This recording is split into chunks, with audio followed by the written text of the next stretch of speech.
ఆంధ్రప్రదేశ్ రాష్ట్ర శాసనసభ ఎన్నికలు అతి త్వరలో జరగబోతున్నాయి.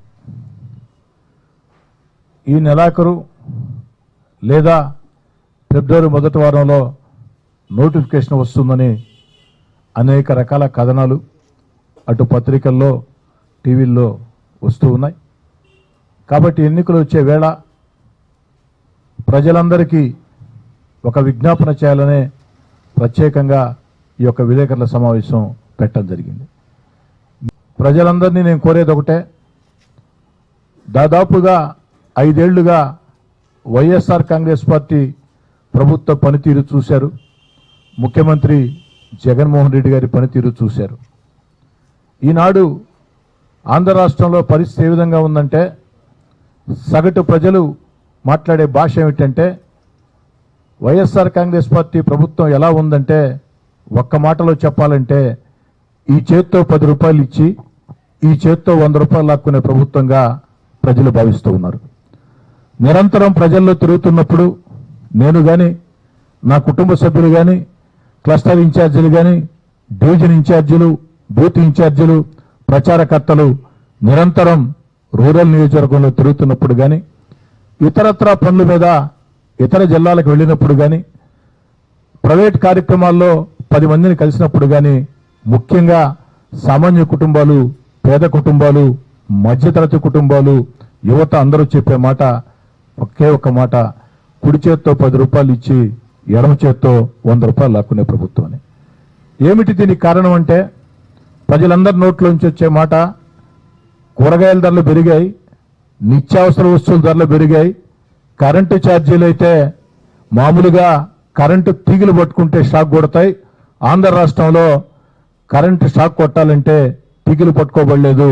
నెల నెల జగనన్న మనకిచ్చే కరెంటు బిల్లులు పట్టుకుంటే చేతులు షాకు, గుండె దాడనే పరిస్థితి.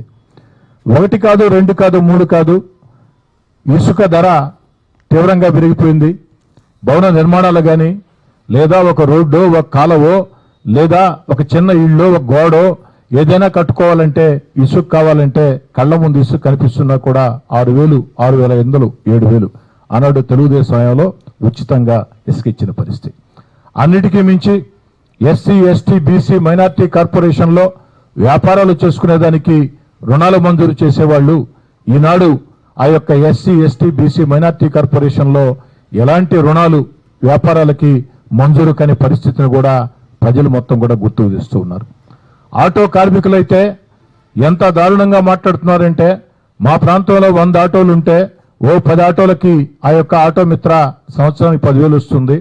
కానీ 100 ఆటోలకి ఆ సంవత్సరం దాటే లోపల ఒక్కొక్క ఆటోకి 12,000, 13,000 పెనాల్టీలు వేసే పరిస్థితి. అంటే ఈ చేత్తో 1,00,000 ఇచ్చి ఈ చేత్తో 12 లక్షలు లాక్కునే పరిస్థితి అని చెప్పని. అన్నిటికీ మించి అన్నా క్యాంటీన్, నిన్న 4 ప్రాంతాల్లో ఆత్మీయ సమావేశాలు జరిగితే ప్రజలను కలిసేదానికి వెళితే వాళ్ళ నోట్లోంచి వచ్చిన మాట, అయ్యా పేదవాడి ఆకలిని తీర్చే అన్నా క్యాంటీన్లు మూసివేయటం ఎంతవరకు సమంజసం? రేపు చంద్రబాబు గారు ముఖ్యమంత్రి అవుతారు, రాష్ట్రంలో తెలుగుదేశం పార్టీ, జనసేన అధికారంలోకి వస్తుంది, మేము సిద్ధంగా ఉన్నాం ఓటేసేదానికి. అధికారంలోకి వచ్చిన వెంటనే అన్నా క్యాంటీన్లు ప్రారంభించమని ప్రజల్లో వచ్చిన కోరిక. నిన్న సాయంత్రం ఒక మహిళ అడిగింది ఆత్మీయ సమావేశంలో, పక్కనుండే తమిళనాడు రాష్ట్రంలో జయలలిత అమ్మ క్యాంటీన్ పెడితే స్టాలిన్ గారు ముఖ్యమంత్రి అయిన తర్వాత జయలలిత గారు పెట్టారు కదా అని ఏమాత్రం భేషజాలకు పోకుండా, అమ్మ క్యాంటీన్ అనేది పేదవాడి ఆకలిని తీర్చే క్యాంటీన్ ఖచ్చితంగా ఉండాలని అమ్మ పేరుతోనే, అమ్మ క్యాంటీన్ పేరుతోనే ఆ యొక్క నిర్వహిస్తూ ఉన్నారు. ఆంధ్ర రాష్ట్రంలో అన్న ఎన్టీఆర్ పేరుతో క్యాంటీన్లు పెట్టారు. ఒకవేళ ఆ పేరు జగన్ గారికి ఇష్టం లేకుంటే జగనన్న క్యాంటీన్ పెట్టి నడిపుండొచ్చు కదా. అలా కాకుండా ఈ యొక్క అన్నా క్యాంటీన్లు మూసివేసి పేదవాడి కడుపు కొట్టడం ఎంతవరకు సమంజసమైన పరిస్థితి. అంతేకాదు, రంజాన్ తోఫా కానీ, క్రిస్మస్ కానుక కానీ, సంక్రాంతి కానుక కానీ వచ్చే పరిస్థితి లేదు. ఆర్టీసీ ఛార్జీలు ఎన్ని రెట్లు పెరిగాయో తెలియదేం కాదు. అదేవిధంగా భూములు అమ్మాలన్నా కొనాలన్నా కూడా రిజిస్ట్రేషన్ ఛార్జీలు 1 కాదు, 2 కాదు, 3 కాదు, ఏ మూలకెళ్ళినా ఎక్కడికి వెళ్ళినా ప్రతి ఒక్కరి నోట్లోంచి వచ్చే మాట అధిక ధరలు, అధిక పన్నులు. నిన్న ఒక యువకుడు అడిగాడు, ఏమని అడిగాడంటే, సార్ మేము కార్పొరేషన్కి పన్నులు కడుతూ ఉన్నాం కదా, కార్పొరేషన్కి పన్నులు కట్టేది రోడ్లు కాలువలు లేమని, చెత్త ఎత్తమని. మరి చెత్త పేరుతో చెత్త పన్నేసిన ప్రభుత్వాన్ని భారతదేశంలో మేము ఎక్కడా చూడలేదు. ఒక ఆంధ్ర రాష్ట్రంలో వైఎస్ఆర్ కాంగ్రెస్ పార్టీ ప్రభుత్వమే, జగన్ గారి ప్రభుత్వమే చెత్త మీద పన్నేసినటువంటి పరిస్థితి. ఇక ఉద్యోగస్తులైతే ఒకరు కాదు, ఇద్దరు కాదు, పారిశుధ్య కార్మికులు కానీ, అంగన్వాడీ కార్యకర్తలు కానీ, అదేవిధంగా మామూలు ఉద్యోగస్తులు కానీ ప్రతి ఒక్కరిలో కూడా ఒక తీవ్ర అసహనం. అంతేకాకుండా ఈరోజు అంగన్వాడీలు కానీ, పారిశుధ్య కార్మికులు కానీ మొత్తం వీధుల్లోకి వచ్చి పోరాటం చేస్తుంటే మానవతావాదంతో వాళ్ళను కూర్చోబెట్టి చర్చలు జరిపి వాళ్ళ సమస్యల పరిష్కారం చేయకుండా, ఏదైతే సమగ్ర సర్వశిక్ష అభియాన్ ఉద్యోగులు కానీ ఇవన్నీ కూడా వాళ్ళు కొత్తగడిగే కోరికలు కాదు. ఎన్నికలకు ముందు జగన్ గారు వారిని ఏదైతే హామీలు ఇచ్చారో, జగన్ గారిని వాళ్ళు అడిగారో, వాళ్ళు జగన్ గారు బహిరంగంగా హామీలు ఇచ్చారో ఆ హామీలన్నీ నెరవేర్చయ్యా, నీ పదవి కాలం కూడా పూర్తవుతుందని వీధుల్లోకి వచ్చే పోరాటం చేస్తుంటే అంగన్వాడీ కార్యకర్తల పట్ల, ఆశా వర్కర్ల పట్ల, పారిశుధ్య కార్మికుల పట్ల, ఉద్యోగస్తుల పట్ల వైఎస్ఆర్ కాంగ్రెస్ పార్టీ ప్రభుత్వం, జగన్ గారి ప్రభుత్వం ఎంత దుర్మార్గంగా వ్యవహరిస్తుందో చాలా స్పష్టంగా అందరికీ అర్థమయ్యే పరిస్థితి. ఈ పరిస్థితుల్లో, ఇంత దారుణ పరిస్థితుల్లో యువత అడిగే మాట ఏమిటంటే, ఎన్ని ఉద్యోగాలు భర్తీ చేశారు సార్? ఉద్యోగాలంటే వాలంటీర్ ఉద్యోగాలు కాదు సార్. బాగా చదువుకుని డిగ్రీలు, పోస్ట్ గ్రాడ్యుయేషన్లు, బీటెక్లు, ఎంటెక్లు చేసి 5,000 రూపాయలకి వాలంటీర్లు గుడ్డు చాకరీ చేస్తున్నారు సార్. ప్రభుత్వ ఉద్యోగాల భర్తీ చేయటం లేదు. ప్రైవేట్ ఫ్యాక్టరీల ఆంధ్ర రాష్ట్రంలో రాజకీయంగా ప్రభుత్వాలు సహకరించలేకపోవడంతో అయ్యా ఆంధ్రాకో దండం అని చెప్పని ఉండే ఫ్యాక్టరీలు మూసేసి తెలంగాణకి, తమిళనాడుకి, కర్ణాటకకి వెళ్ళిపోయే పరిస్థితి.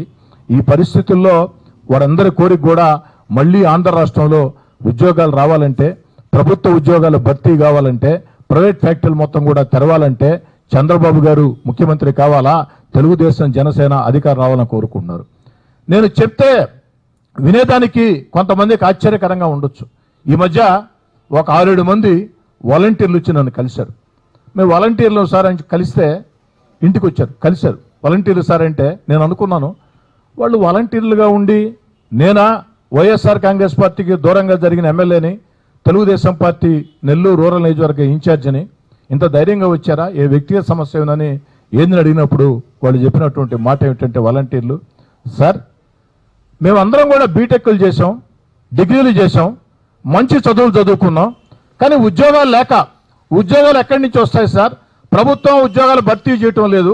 100 ఉద్యోగాలుంటే 1 ఉద్యోగం భర్తీ చేస్తూ ఉన్నారు.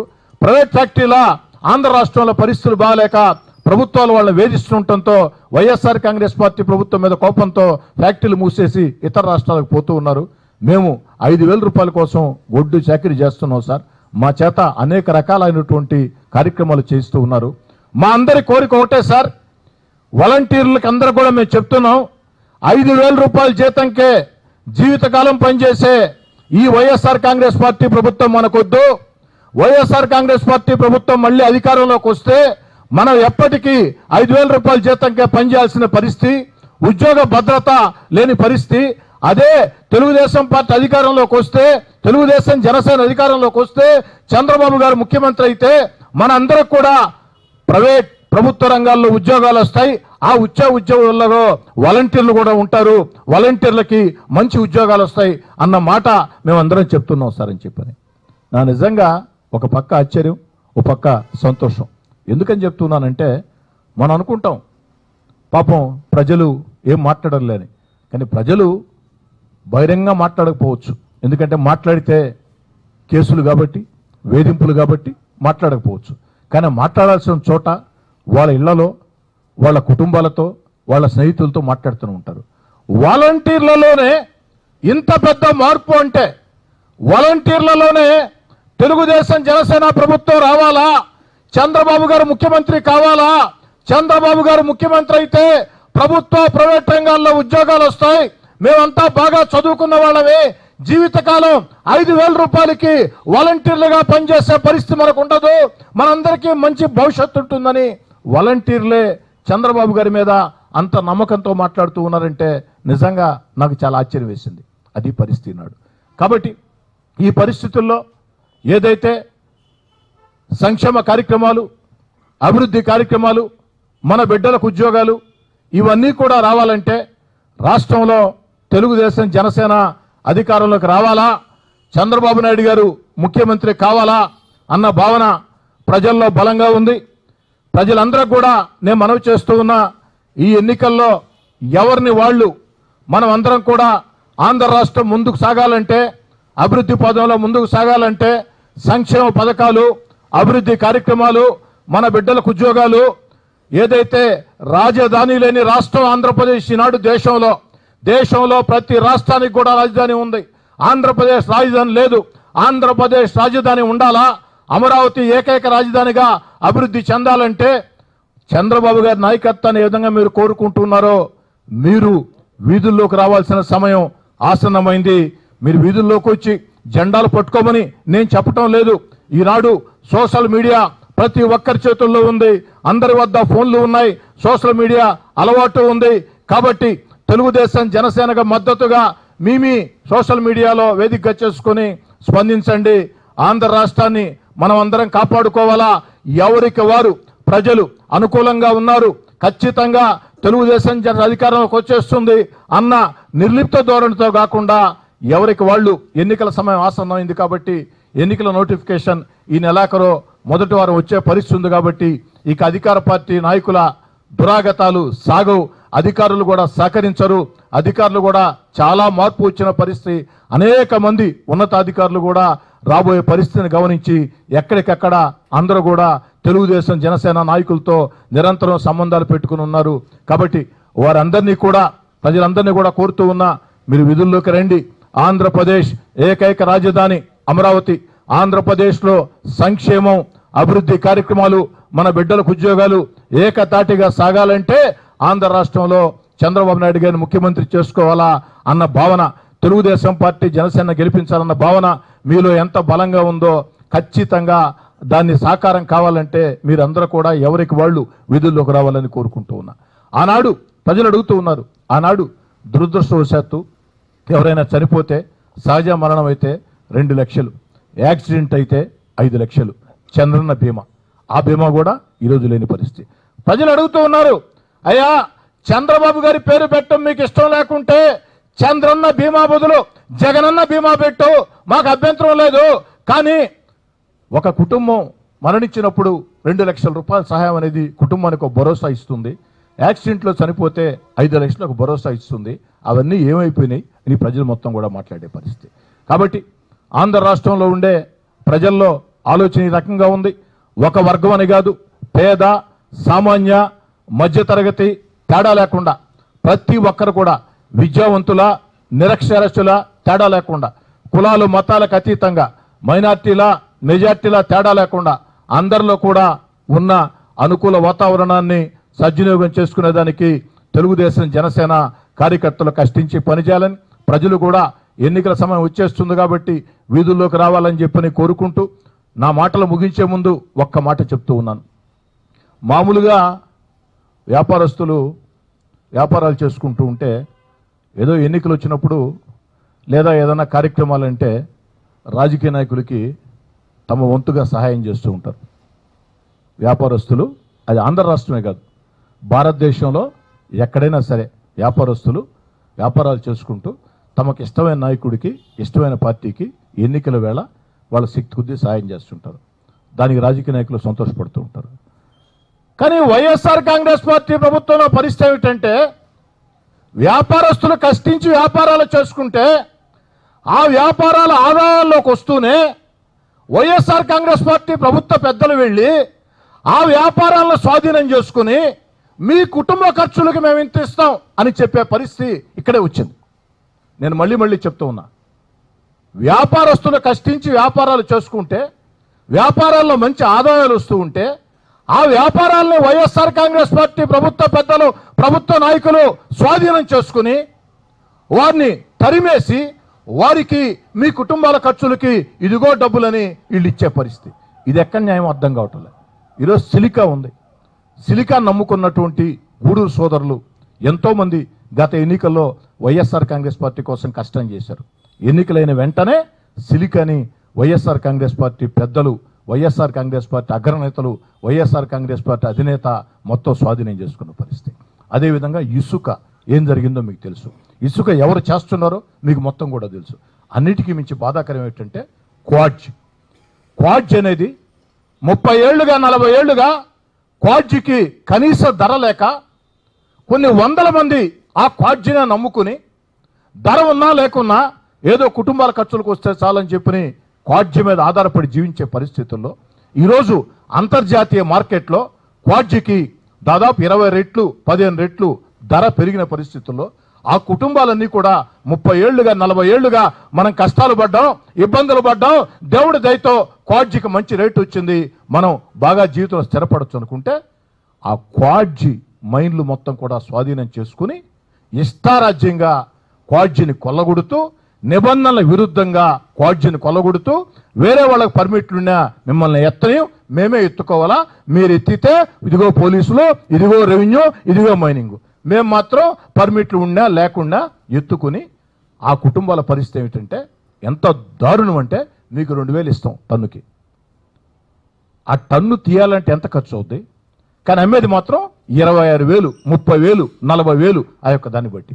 ఇది ఎక్కడ విచిత్రం అండి, నాకు అర్థం కావటం లేదు. పాత్రికేయ మిత్రులను అడుగుతూ ఉన్నా, ఇదే పరిస్థితి కొనసాగితే మళ్ళీ వైఎస్ఆర్ కాంగ్రెస్ పార్టీ ప్రభుత్వ అధికారంలోకి వస్తే క్వాడ్జి వ్యాపారాల మీద స్వాధీనం చేసుకున్నాం. రేట్లు వచ్చిన తర్వాత క్వాడ్జి ఓనర్లను తరివేశాం. ఇసుక ఏదైతే మేము స్వాధీనం చేసుకొని చేశాం, ప్రజల్ని ఎత్తినంత భారం వేశాం. ఏదైతే సిలికా మేము స్వాధీనం చేసుకున్నాం, అసలు ఓనర్లను తరివేశాం. అయినా ప్రజలు మాకు ఓటేశారు.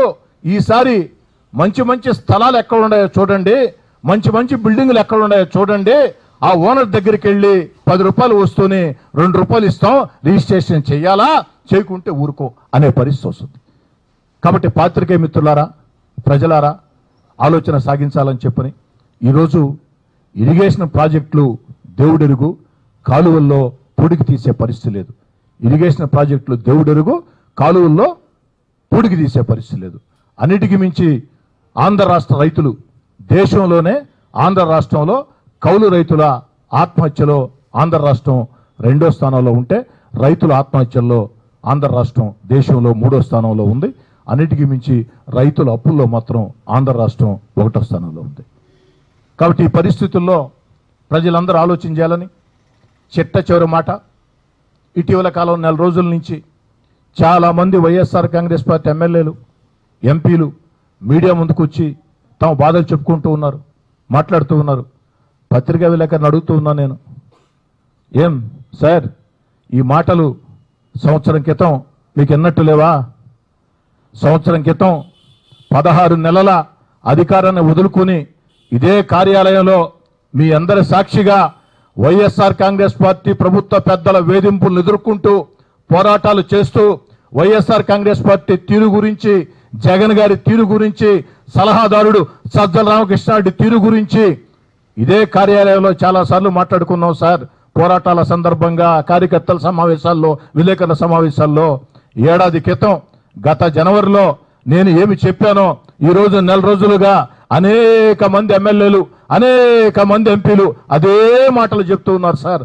ఒక్కసారి ఆ మాటల్ని గుర్తుకు తెచ్చుకోవాలని చెప్పని కూడా కోరుకుంటూ మీ అందరి వద్ద సాదరంగా, సవినయంగా సెలవు తీసుకుంటూ